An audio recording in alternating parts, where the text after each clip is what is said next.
All 31 Grand Prix drivers assembled in South Africa for the start of the 1982 racing season have refused to take their cars onto the Kyalami circuit to practice or race. In reply, the governing body FISA says it will cancel the drivers' racing licenses, perhaps for good, and postpone Saturday's race. That threat has been temporarily lifted, providing the drivers turn out for practice tomorrow morning. Philip Hayton reports. This was the Kyalami circuit near Johannesburg this morning, with everything set for the official practice laps for Saturday's Grand Prix. The cars had been assembled and tuned. The only thing missing, the drivers. 31 of them sat in a bus after walking off the track. But when they attempted to leave the circuit, they ran up against a roadblock. A minibus had been used to sabotage their escape. After a few minutes of angry exchanges, Jacques Lafitte got off the bus to remove the obstruction. He seemed to have more trouble with the minibus than with his Ligier.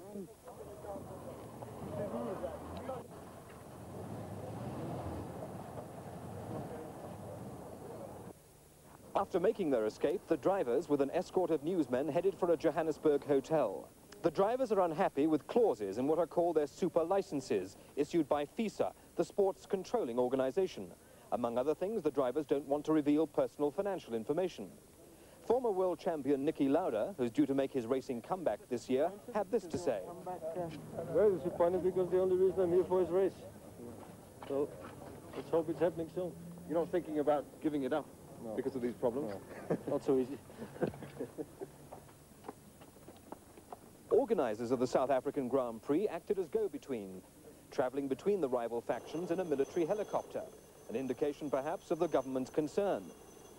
While officials met at the racetrack all day, former world champion James Hunt offered his solution to settle the dispute.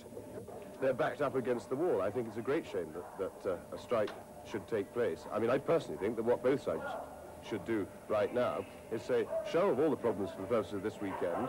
The powers that be could waive the whole problem of super licenses, just let everybody get in their cars and drive and have a race, with an agreement to go back and meet in Europe, round a table properly, and thrash the whole thing out before the next Grand Prix, for which there's plenty of time.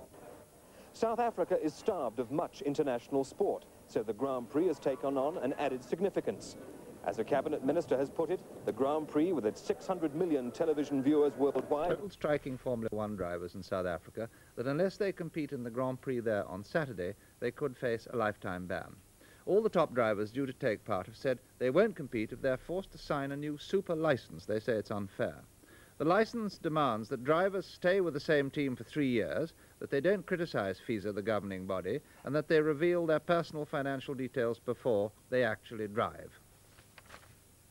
Today was supposed to have been the first official practice for the Grand Prix. The cars and mechanics were ready, but missing from the pits, the 36 Formula One drivers. Led by Niki Lauda, who celebrates his return to Grand Prix racing this week, they were boarding a bus at the race circuit and going nowhere near the track until they'd sorted out their differences with FISA, motor racing's governing body. So desperate were the organisers to avoid a walkout that they blocked the bus's exit from the course.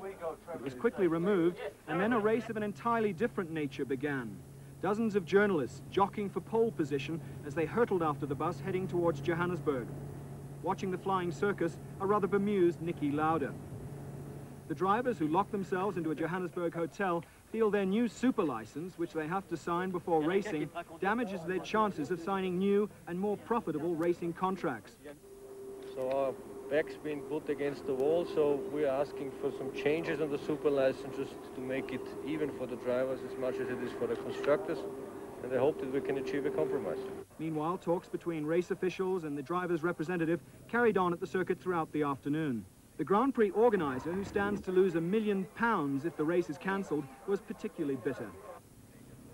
Well, total anxiety and anger, because here we are again with a situation, everything's gone so smoothly up until this point, and now we're in a situation which I vowed and promised never to get back into again, on, off, and, you know, it's just mind-boggling. And at the end of the day, as the cars were wheeled away, the drivers were given a final ultimatum. Settle by 7 o'clock tomorrow morning or face a life suspension from World Championship racing. Peter Sharp, News at 10 at Kyalami Racetrack, Johannesburg. Their licenses between the drivers and the sport's governing body. At one stage, all 31 drivers involved locked themselves away and refused to race. Well, today they changed their minds. The Grand Prix goes on as originally planned tomorrow. Practice took place today, and from Kyalami, Murray Walker now reports. The totally expected happened because turbocharged cars are on the first 3 rows of the grid, first to 6th fastest. Niki Lauda and John Watson both went off the course in their Marlboro cars, but they're both perfectly all right and will be taking part in the race tomorrow. But in 14th position on the grid, in the turbocharged Toleman, is Englishman Derek Warwick. Well, Derek, you had an incredible experience last night in that Formula One dormitory at Johannesburg. Tell me, what exactly went on there? Well, to be quite honest, for me, it was quite extraordinary because you've got people like Villeneuve and Peroni there, and we just sort of messed around and had a few discussions over the various decisions that had to be made. And the biggest point I'd like to make is that we all stayed together, and to a certain extent, I believe we won because there is a race tomorrow. Derek, you say you've won. The FISA people say they have made no concessions at all, and they're going to discuss it next week. But nevertheless, you believe that you have made your point. Well, yes. I mean, we were here to make a point, and I mean, for sure there was going to be a Grand Prix. I mean, that never ever crossed our minds. There was always going to be a Grand Prix, and there is a Grand Prix, and I think everybody's respected us for what we've done. What were you doing about sleeping last night? Did you solemnly have 32 beds in there?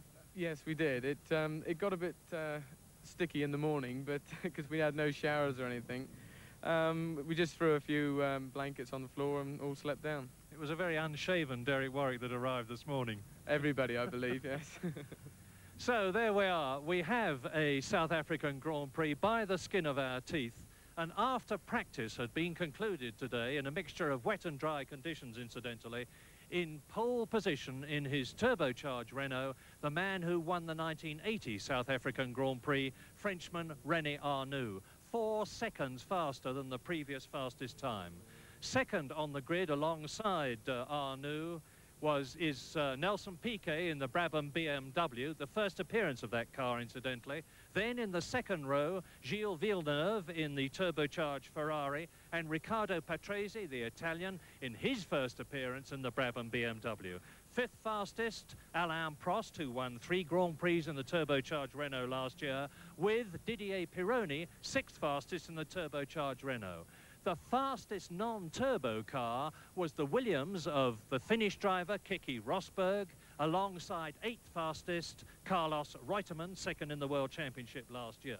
As far as British enthusiasts are concerned, as you know, the good news, Derek Warwick, 14th fastest on the grid in the turbocharged Toleman. Nigel Mansell, only 18th quickest in the John Player Special, all sorts of problems. Derek Daly, 24th fastest in the Theodore. Brian Hinton went out in the Arrows but failed to qualify, although he will be driving for the Arrows team in both the South African races.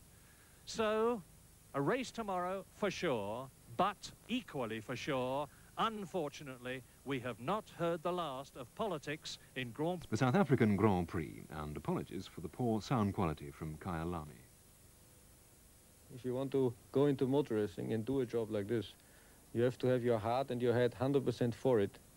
The money and all these other things, if you are good, they come automatically. If they are bad, they don't come.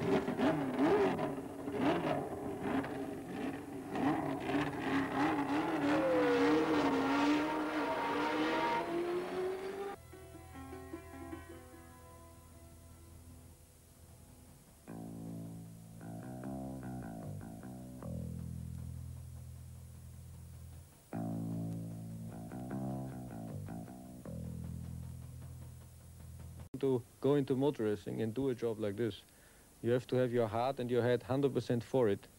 The money and all these other things, if you are good, they come automatically. If they are bad, they don't come.